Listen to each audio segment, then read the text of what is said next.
Dulu semasa berpacaran dengan suamiku, banyak yang meneror aku. Ada yang mengaku sudah tidak perawan lagi dibikin suamiku. Ada lagi yang mengaku sudah hamil dibikin suamiku, namun aku hanya bisa terdiam dan bingung. Cuman temanku Yani yang bisa meyakinkanku sehingga aku tidak percaya dengan semua itu. Dan dia juga yang menyomblangi aku sehingga hubungan aku dan Arya berlanjut sampai ke pelaminan. Suatu ketika Yani yang sebagai teman dekatku itu menunjukkan perutnya yang sudah hamil. Lalu aku menamparnya dengan sepenuh emosi. Ternyata setelah semua teror sudah berlalu, maka dia yang menggantikan posisi wanita-wanita tersebut yang dulu pernah datang kepadaku. Menghabiskan waktu di pantai bikin perasaanku terasa tenang dan bikin aku merasa kembali bisa memikirkan jernih, bagaikan orang yang tidak pernah ada masalah. Tingginya ombak dan hembusan angin yang teduh membuat jiwaku terasa hidup kembali. Mentalku jatuh sejatuh-jatuhnya, terasa kehilangan harapan hidup. Pernikahan yang kubangga-banggakan tiba-tiba kandas dengan perceraian yang sangat menyakitkan. Suami yang begitu sempurna di mataku ternyata begitu mengecewakanku. Hatiku hancur. Sangat perih luka hatiku sampai bikin janin anak yang kian lama ku tunggu gugur dari kandungan. Tanpa hujan, tanpa angin, tiba-tiba suamiku kedapatan menghamili Yani, teman dekatku. Di hadapan keluargaku dan Yani, suamiku mengakui semua itu. Hancur sudah semua rasaku, terasa kehilangan seluruh kehidupanku. Dia bukan saja mengkhianati aku, tapi juga mempermalukan aku dan keluargaku. Aku sempat bimbang meninggalkannya karena sesungguhnya aku sangat mencintainya. Tapi luka hati yang dia goreskan di hatiku benar-benar tak mungkin kumaafkan. Mantan suamiku benar-benar tidak bisa menghargai pengorbananku yang berani menikah dengannya tanpa restu. Bahkan karena pekerjaannya tidak menentu, aku rela mencari nafkah untuknya. Banyak pria ingin mengajakku nikah, tapi aku menolak, bahkan mereka kebanyakan dari keturunan yang terpandang. Aku trauma dekat dengan laki-laki lagi, dan aku tidak mau terluka untuk yang kedua kalinya. Aku sangat beruntung punya bos yang sangat mengerti. Aku diizinkan mengambil cuti untuk menghilangkan frustasi pada diriku. Aku benar-benar menikmati indahnya hidup sendiri tanpa seorang pun yang mengenalku di pantai ini. Kemarin pagi beberapa kali aku bertemu dengan lelaki ganteng, sangat macho. Belakangan aku sering bertemu dengan pria itu di rumah makan, di pantai, dan di perahu. Sebenarnya aku tidak memikirkannya, tapi karena 2 hari ini selalu bertemu dia di tempat yang sama, di jam yang sama, kupikir semua kebetulan saja, sehingga sore itu aku kembali bertemu dia di warung Black dekat bibir pantai. Dia tersenyum padaku, dan aku tersenyum padanya. Tanpa sengaja kami saling bertatap mata. Kayaknya kita sering bertemu ya. Tiba-tiba dia menyapaku. Iya, tapi di mana ya? Ku pura-pura tidak tahu, karena sebagai wanita aku tidak mau dianggap memperhatikannya. Mungkin saja salah lihat, maaf, sahutnya sambil mengangkat bahu, dan aku pun berlalu dari hadapannya. Aku merasa bahagia. Pagi itu di pantai cukup sepi, hanya beberapa orang yang bermain di pantai. Ombak yang kian kencang seolah ingin mengajakku bermain di air yang asin ini. Aku langsung menceburkan diri, tanpa henti ombak mengguncang-guncangku. Setelah merasa letih, dan hempasan ombak yang membuai tiba-tiba tubuhku menabrak sesuatu. Maaf, ucapku. Ternyata yang kutabrak itu adalah cowok yang sering kujumpai itu. Gak apa-apa, sahutnya, dan sejenak menatapku sambil tersenyum. Kayaknya dunia ini sempit ya, sehingga kita sering jumpa, candanya sambil tersenyum, dan aku pun membalas senyumannya. Lalu aku pun kembali berenang di pantai yang dangkal dengan deburan ombak yang membuai, namun matahari mulai terasa panas. Aku langsung mandi dan ganti pakaian lalu duduk santai di balai-balai bibir pantai. Tanpa terasa hari mulai gelap, aku bergegas pulang dan mampir sebentar ke supermarket, hendak membeli kebutuhanku. Begitu aku masuk ke supermarket, aku terkejut. Aku melihat ada lelaki itu. Lelaki itu yang sering kujumpai itu. Dia lagi berbincang dengan karyawan supermarket. Dia melirikku dan tersenyum sambil mengangguk padaku. Aku pun membalas senyumannya. Lalu aku berjalan menuju ke tempat makanan yang telah dipajang di dalam supermarket itu. Tiba-tiba aku menjadi penasaran pada lelaki itu, tapi segera aku tepis dari pikiranku itu. Setelah kebutuhanku sudah kudapat, aku pun ke kasir dan lelaki itu sudah tidak ada di sana. Sore, Mbak, ada yang bisa dibantu, Mbak? Apa sudah selesai belanjaannya? Apa sudah boleh saya hitung belanjaannya? Atau ada yang mau ditambah lagi? Tanya kasir supermarket tersebut padaku. Ya, sore Mas. Saya sudah selesai belanjanya dan ini silakan hitung saja, jawabku. Oh ya Mas, Bapak tadi siapa ya Mas? Iseng-iseng tanyaku sambil menunggu dia menghitung belanjaanku tadi. Pemilik supermarket ini Mbak, jawabnya. Oh pantes sering ketemu, ucapku. Biasanya sih Mbak jarang kesini, kebetulan saja perahunya nyandar di sini, ucapnya. Perahu? Maksudnya? Tanyaku sambil kebingungan.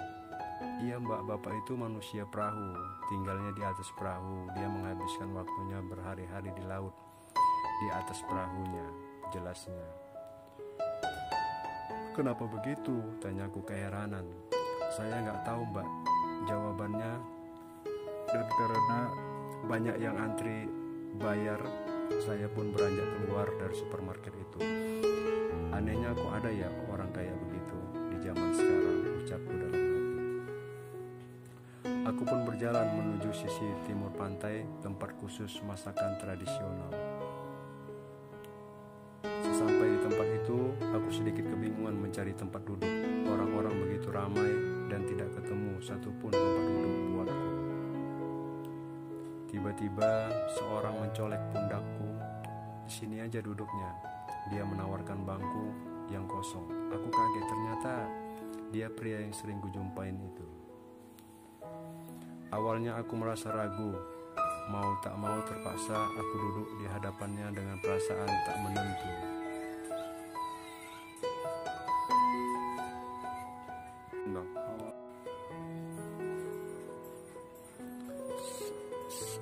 Sejak itulah awal kedekatan kami, dan ternyata namanya Rijal.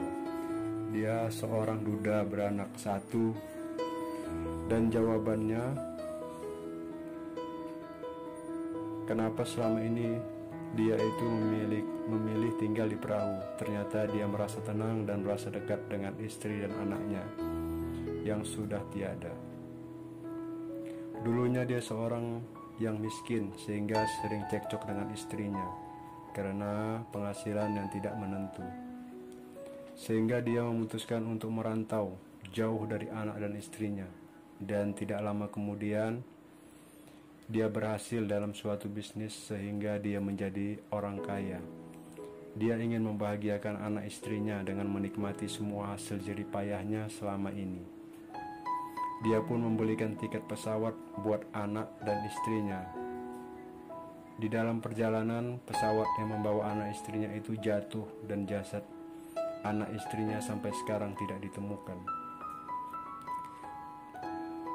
Kami terus bertemu di saat dia datang ke rumah.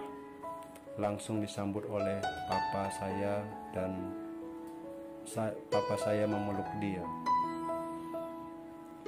Saya bingung, ternyata Mas Rijal ini adalah teman bisnisnya papa. Dan Mas Rijal ini dikenal orangnya paling jujur, baik, dan dermawan. Singkat cerita, kami menikah. Alangkah bahagianya diriku yang mendapatkan calon suami yang baik. Baru pertama kali ini aku memiliki cowok yang direstui oleh orang tuaku. Aku merasa bahagia dan aku sangat bersyukur telah ditemukan orang sebaik Mas Rijal.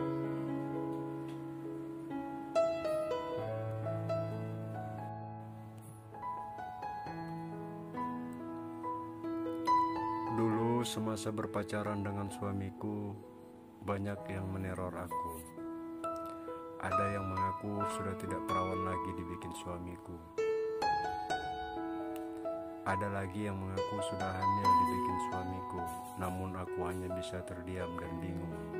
Cuman temanku Yani yang bisa meyakinkanku sehingga aku tidak percaya dengan semua itu, dan dia juga yang menyomblangi aku sehingga hubungan aku dan Arya berlanjut sampai ke pelaminan. Suatu ketika Yani yang sebagai teman dekatku itu menunjukkan perutnya yang sudah hamil, lalu aku menamparnya dengan sepenuh emosi. Ternyata setelah semua teror sudah berlalu, maka dia yang menggantikan posisi wanita-wanita tersebut yang dulu pernah datang kepadaku. Menghabiskan waktu di pantai bikin perasaanku terasa tenang dan bikin aku merasa kembali bisa memikirkan jernih, bagaikan orang yang tidak pernah ada masalah. Tingginya ombak dan hembusan angin yang teduh membuat jiwaku terasa hidup kembali. Mentalku jatuh sejatuh-jatuhnya, terasa kehilangan harapan hidup. Pernikahan yang kubangga-banggakan tiba-tiba kandas dengan perceraian yang sangat menyakitkan. Suami yang begitu sempurna di mataku ternyata begitu mengecewakanku. Hatiku hancur. Sangat perih luka hatiku sampai bikin janin anak yang kian lama ku tunggu gugur dari kandungan. Tanpa hujan, tanpa angin, tiba-tiba suamiku kedapatan menghamili Yani, teman dekatku. Di hadapan keluargaku dan Yani, suamiku mengakui semua itu.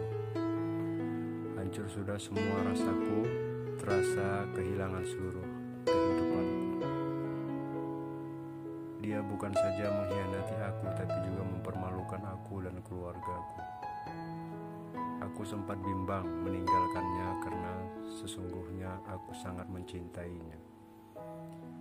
Tapi luka hati yang dia goreskan di hatiku benar-benar tak mungkin kumaafkan. Mantan suamiku benar-benar tidak bisa menghargai pengorbananku yang berani menikah dengannya tanpa restu. Bahkan karena pekerjaannya tidak menentu, aku rela mencari nafkah untuknya. Banyak pria ingin mengajakku nikah, tapi aku menolak, bahkan mereka kebanyakan dari keturunan yang terpandang.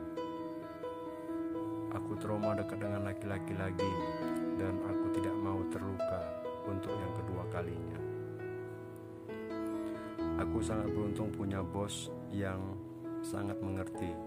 Aku diizinkan mengambil cuti untuk menghilangkan frustasi pada diriku.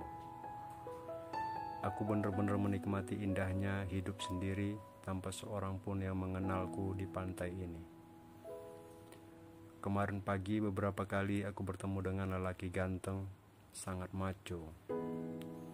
Belakangan aku sering bertemu dengan pria itu di rumah makan, di pantai, dan di perahu. Sebenarnya aku tidak memikirkannya, tapi karena 2 hari ini selalu bertemu dia di tempat yang sama, di jam yang sama, kupikir semua kebetulan saja, sehingga sore itu aku kembali bertemu dia di warung Black dekat bibir pantai.